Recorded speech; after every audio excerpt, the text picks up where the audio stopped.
ये कहानी है श्रीकांत राखड़े की। श्रीकांत राखड़े आज से 6 साल पहले 2014 की बात है। मैं एजेंसी रिक्रूटमेंट में तभी क्लासिफाइड एड्स देके एजेंसी रिक्रूट कर रही थी। लोकल न्यूज़पेपर्स में क्लासिफाइड एड्स देकर एजेंसी रिक्रूट कर रही थी। क्लासिफाइड एड्स जो होते थे वो लोकल न्यूज़पेपर में रीजनल लैंग्वेज में होते थे एंड आई हैड वांटेड कि थोड़े से रूरल साइड के भी एजेंट्स मेरे पास आ जाए करके। अच्छा खासा रिस्पॉन्स था। 16-17 लोग इंटरव्यू के लिए थे उस दिन एंड मैं मॉर्निंग 11:30 से वॉक इन इंटरव्यू रखी थी, लिए जा रही थी। आफ्टरनून में 3:30 4:30 के दरमियान मेरे पास एक लड़का आया एंड जैसा कि मैं उसे देखी, आया, बात किया, एकदम क्या कहना चाहिए, मैलनरिश्ड जिसको वर्ड यूज होना चाहिए, मैलनरिश्ड। मुझे लगा कि पता नहीं ये लड़का खाना वाना खाता है कि नहीं। गाल धसे हुए थे, मटमैला शर्ट था, भूरे भूरे बाल थे, बिना तेल वाले भूरे भूरे बाल थे उसके। अब मुझे उसका देखकर मैंने मेरे असिस्टेंट की तरफ देखा कि मुझे अब किसी को ना बोलना तो मेरा ये है ही नहीं। मेरा सिंपल एक फंडा था कि किसी के सर पर लिखा नहीं होता सक्सेस कैसे मिलेगा, तो उसे भी ना कहना मेरी ये मूड में नहीं था। फिर भी मैंने उसको एक प्रश्न पूछा, भाई तेरे पास पैन कार्ड है? तो he was like, pan card क्या है ये भी नहीं मालूम था उसे। एंड एजेंसी बिना पैन कार्ड के दिए नहीं जाती है। तब मैंने उसे समझाया पैन कार्ड क्या होता है। फिर मैंने कहा कि आप पैन कार्ड बना लो बेटा, पैन कार्ड बनाने के बाद मैं आपको एजेंसी देने का सोच सकती हूँ। मुझे लगा इस बात से वो टल जाएगा एंड मुझे ना नहीं बोलना पड़ेगा। तो वो बोला ठीक है मैडम। उसने मेरे पास से सीख लिया कि पैन कार्ड कैसे बनाना है, कौन कौन से ऑफिस में जाना है, क्या क्या डॉक्यूमेंट्स लगेंगे। मुझे लगा ये अभी इतिहास हो जाएगा करके।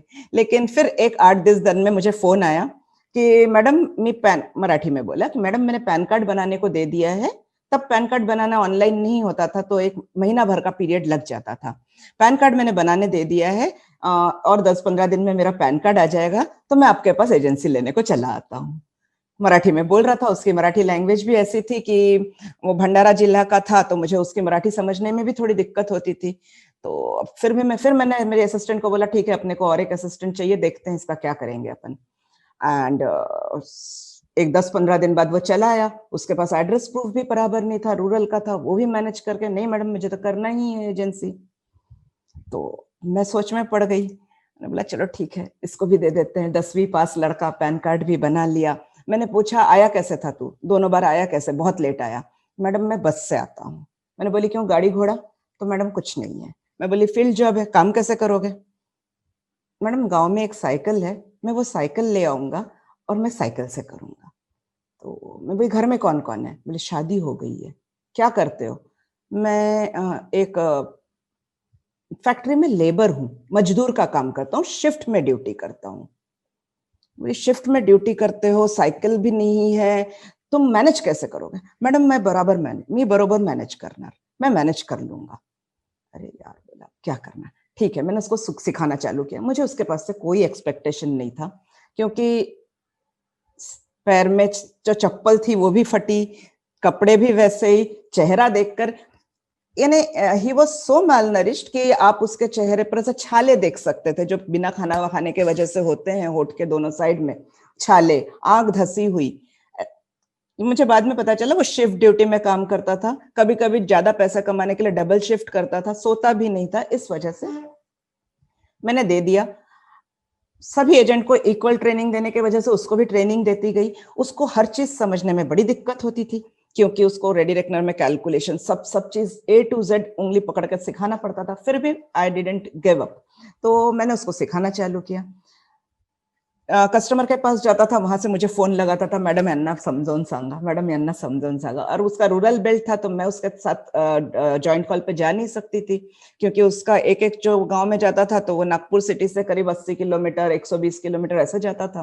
तो ठीक है, मैं उसके फोन पे बोलने लगी। उस साल उसने किसी तरह से 15-16 पॉलिसी कर लिए, लेकिन जैसे मार्च आ रहा था उसके पहले उसने मेरे पास एक दिन बोला, मैडम एक 21 लाख की पॉलिसी है। मैंने बोला 21 लाख की पॉलिसी श्रीकांत के पास? इन 2014 21 lakhs policy with 1 lakh premium was a huge amount. Madam कझन आहे आणि त्याचं 21 लाखाचं ये बढ़िया बात है। उसके कजन से बातचीत किया, सब किया, जो जो डॉक्यूमेंट्स थे इसको समझ में नहीं आए तो मैंने उससे करवा कर उनके करवा लिया। 21 लाख की पॉलिसी, ही अंडरस्टूड कि इसमें क्या मैजिक है। जब उसको 1 लाख का कमीशन 35,000 समझ में आया, तब तक उसको कोई समझ में नहीं आ रहा था कि वो क्या कर रहा है, बस करना है। जब उसको उसका कमीशन मिला तो उसने अपने और एक भाई को वो प्लान बताया। उसी साल उसका दूसरा पॉलिसी 21 लाख का है। यानी जिस लड़के का कमीशन अभी तक जिस लड़के ने अभी तक इनकम 5,000 के ऊपर नहीं गया था, उसने 2 पॉलिसी में 70,000 कमाया। एंड उसका तब हिम्मत फिर बढ़ने लगा, बट वो जॉब छोड़ने को तैयार नहीं था। ये बाय फ्लूक सक्सेस जैसा मुझे लगने लगा उसका, कि बाय फ्लूक उसका सक्सेस हुआ है। Then I started concentrating on him. I started preparing his mind कि you give up the job. आप नौकरी छोड़ दो। ये जो आपकी नौकरी है फैक्ट्री की, वो आपकी 8 घंटा और कभी कभी 2 शिफ्ट खा रही है, तो आप नौकरी छोड़ दो। एंड उसकी एक बात थी कि वो मुझ पर हनुमान की तरह विश्वास करता था। तो मैंने कहा नौकरी छोड़ दो, तो उसने उस बात को सीरियसली लेने की सोची और धीरे धीरे उसने अपना घर के फैमिली का और अपना मेंटल प्रिपरेशन नौकरी छोड़कर काम करने की तरफ लगाना चालू किया। तब उसने अपना एक शिफ्ट किया, प्रायोरिटी शिफ्ट किया, नौकरी से प्रायोरिटी हटाकर एजेंसी के तरफ। एंड ये करने के बाद उसको भले ही और 2-3 साल बड़े पॉलिसी नहीं मिले, लेकिन वो कंसिस्टेंटली थोड़ा ज्यादा काम करने लगा। 30 पॉलिसी, 40 पॉलिसी, 50 पॉलिसी। अब ये 30 पॉलिसी, 40 पॉलिसी, 50 पॉलिसी करते करते उसका जब बिल्ड होने लगा तो उसका कॉन्फिडेंस बिल्ड हो गया। धीरे धीरे उसको मैंने उसके इनपुट्स, शर्ट कैसा पहनना है, बालों को कैसे करना है, ग्रूम अप कैसे करना है, ये करते करते उसका पर्सनालिटी भी चेंज हो गया। उसका एक बोलने का अंदाज भी बदल गया, उसका कन्विंस करने का अंदाज बदल गया। यहां तक हो गया कि last year he decided to give up the job, and that was the major turning point in his life. जैसे ही उसने वो जॉब छोड़ दिया, उसका जो टाइम था, वो जो बहुत ज्यादा टाइम और एनर्जी उसकी उसमें जा रही थी, इसमें छुपे हुए गुण तो थे। ये बहुत ज्यादा डिसिप्लिन था, ये बहुत ज्यादा जिद्दी था और बहुत ज्यादा, क्या बोलना चाहिए, he was obedient. Whatever I was giving him, he was learning it, absorbing it. एक स्पंज की तरह वो अपने अंदर लिए जा रहा था, स्पंज की तरह वो खींचे जा रहा था। जो भी मैंने इनपुट दिया उसने उसको स्पंज की तरह ले लिया।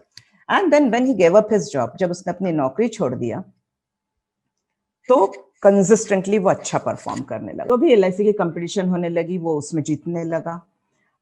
जो भी टारगेट दिया उसने उसको कंप्लीट किया, उसका भी कॉन्फिडेंस बिल्ड होता गया।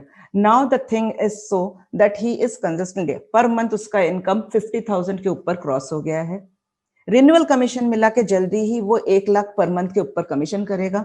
इस साल उसने ही टुक द प्लेज कि this year he will complete MDRT, he will complete MDRT. यानी जो लड़का जो 7,000 कमाता था, आज उसको 7 लाख फॉर द ईयर उसने अपना टारगेट लिया है, पुराने पॉलिसीज के सिवा भी।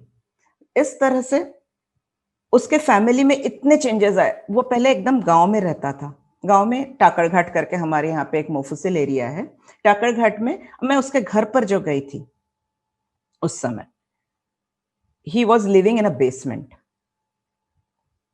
He was living in a basement, एक रूम के। Now he has bot 2 plots for himself. उसका कहना है कि मैडम मैं शहर में भी एक घर रखूंगा, गांव में भी एक घर रखूंगा, क्योंकि शहर से मुझे काम करना इजी पड़ता है, लेकिन बिजनेस गांव से आता है। एंड उसका ये जो विजन है, ये विजन के वजह से he is progressing day by day. He had got very much innovative ideas, जिसके वजह से उसको सक्सेस मिल रहा है। इनोवेटिव आइडियाज यानी जब उसको बिजनेस नहीं मिलता है, he will take a canopy. We have got canopies, tents रहते हैं, एलआईसी का नाम लिखा हुआ टेंट्स रहता है, वो टेंट्स लगा लेता है। कोई भी एमआईडीसी एरिया में, इंडस्ट्रियल एरिया में जाएगा, इंडस्ट्री के सामने वो टेंट लगाकर बैठ जाएगा। टेंट लगाकर बैठने के वजह से उसको लीड्स मिल जाते हैं, लोग आते हैं क्वेश्चन करते हैं, and then he keeps the eye of all those people, track रखता है, वो ट्रैक पे काम करता है। तो इस तरह के नए नए, he will use leaflets, pamphlets, कहीं पे वो स्टॉल लगा लेगा, कोई फैक्ट्री में जाकर वो 2-3 दिन फैक्ट्री में, उस फैक्ट्री में जाकर वो टेंट लगा लेता है कि मैं आपके फैक्ट्री में सर्विसिंग देना चाहता हूं। यानी LIC का इन हाउस, आप लोग बाहर जाकर नहीं कर सकते हैं, तो मैं आपको इन हाउस यहाँ पे एक टेंट लगाकर बैठता हूँ, यहाँ से दूंगा। इस तरह से नए नए वो अपना ही आइडिया लगाता रहता है, कुछ मैं इनपुट्स देती हूँ, कुछ अपना आइडिया लगाता है। इस तरह से वो लड़का जो 2014 में ऐसा लगता था कि कहीं ये सुसाइड ना कर ले due to depression, due to उसका जो इनकम का ये था, उसका जो प्रॉब्लम्स चल रहे थे लाइफ में, उस वजह से, लेकिन he took the agency, he consistently worked on it, he developed himself, and now he is one of the finest agents in my branch. He is the topper of my branch, and soon he will be the MDRT of my branch.